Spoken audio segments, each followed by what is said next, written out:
एक भारतीय नागरिक को डुप्लीकेट आईसी कैसे इशू करना है इसको हम समझते हैं। चलिए हम सबसे पहले गूगल पे आएंगे और गूगल पे टाइप करेंगे परिवहन सेवा पोर्टल। जैसे ही हम परिवहन सेवा पोर्टल टाइप करते हैं तो आपके सामने ऐसा इंटरफेस ओपन होके आता है। तो सबसे पहली वाली लिंक आपको दिखाई दे रही है, तो यहाँ आपको टिक करना है। चलिए हम टिक करते हैं। देखिए सबसे पहले वाली लिंक ओपन करने के साथ आपके सामने ऐसा इंटरफेस ओपन होके आता है। तो यहाँ आपको व्हीकल रजिस्ट्रेशन दिखाई दे रहा है, तो इसको आपको टिक करना है। चलिए हम टिक करते हैं। ठीक है, व्हीकल रजिस्ट्रेशन टिक करने के बाद आपके सामने ऐसा इंटरफेस ओपन होकर आता है। तो व्हीकल रिलेटेड सर्विस, तो यहाँ आपको स्टेट सिलेक्ट करना है। चलिए हम स्टेट सिलेक्ट करते हैं। देखिए हमने स्टेट यहाँ सिलेक्ट किया है, तो आपके सामने ऐसा इंटरफेस ओपन होकर आता है। तो यहाँ व्हीकल रजिस्ट्रेशन नंबर आपको दिखाई दे रहा है, तो इसको आपको टिक करना है। चलिए हम टिक करते हैं। रजिस्ट्रेशन नंबर डालना है और रजिस्ट्रेशन नंबर डाल के आपको यहाँ पे कंसर्न देना है और कंसर्न देके आपको पॉजिटिव बटन पे टिक करना है। चलिए हम टिक करते हैं। देखिए आपके सामने ऐसा इंटरफेस ओपन होके आएगा, तो यहाँ आपको दिखाई दे रहा है प्रोसीड, तो सिंपली जाके यहाँ टिक करना है। चलिए हम टिक करते हैं। देखिए हमने प्रोसीड पे टिक करने के बाद आपके सामने ऐसा इंटरफेस ओपन होके आता है। तो यहाँ आपको दिखाई दे रहा है application for the duplicate RC, तो यहाँ आपको टिक करना है। चलिए हम टिक करते हैं। देखिए हमने यहाँ टिक करने के बाद आपके सामने ऐसा इंटरफेस ओपन होके आता है। तो यहाँ online application for duplicate RC, तो यहाँ आपको गाड़ी का क्लासिक नंबर डालना है। तो गाड़ी का क्लासिक नंबर जब आप व्हीकल परचेस करते हैं तो आपको इनवॉइस रिसिप्ट मिलती है, तो उसमें व्हीकल क्लासिक नंबर होता है। तो लास्ट 5 डिजिट आपको एंटर करना है। चलिए हम एंटर करते हैं।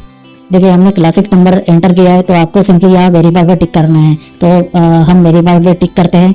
देखिए वेरीफाई पे टिक करने के बाद आपके सामने ऐसा इंटरफेस ओपन होके आता है। तो आपको यहाँ ऑथेंटिकेट करना है। तो आप मोबाइल नंबर से या यूजिंग द आधार कार्ड से भी ऑथेंटिकेट कर सकते हैं। हम मोबाइल नंबर से ऑथेंटिकेट करेंगे। देखिए हमने मोबाइल नंबर पर टिक करने के बाद आपके सामने ऐसा इंटरफेस ओपन होके आता है। तो यहाँ आपको जनरेट ओटीपी बोल रहा है, तो यहाँ जाके आपको टिक करना है। चलिए हम टिक करते हैं।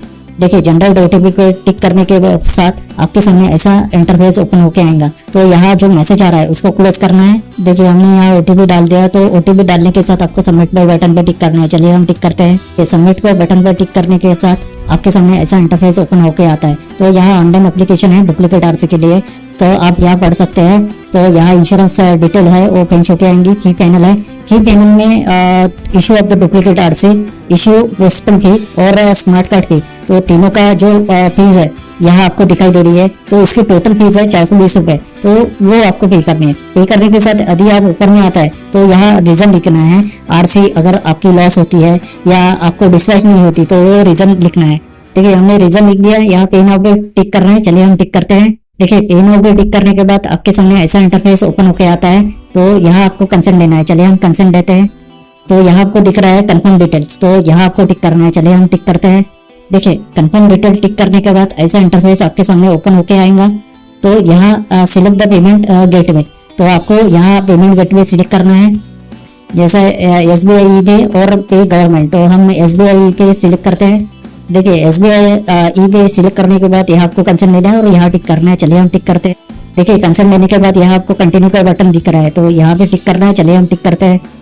देखिए कंटिन्यू के बटन पे टिक करने के बाद यहाँ पेमेंट ऑप्शन है, जैसा डेबिट कार्ड और UPI पे और नेट बैंकिंग, तो जो भी कंफर्टेबल है आप सिलेक्ट कर सकते हैं। हम UPI पे से कंफर्टेबल है तो हम UPI सिलेक्ट करते हैं। देखिए यहाँ आपको UPI ID डालनी है। UPI ID डालने के साथ देखिए जैसे ही आप UPI ID डालते हैं तो 420 रुपए का पेमेंट आपको करना है। करने के बाद आपका जो एप्लीकेशन है वो डुप्लीकेट आरसी के लिए वो सबमिट हो जाएगा।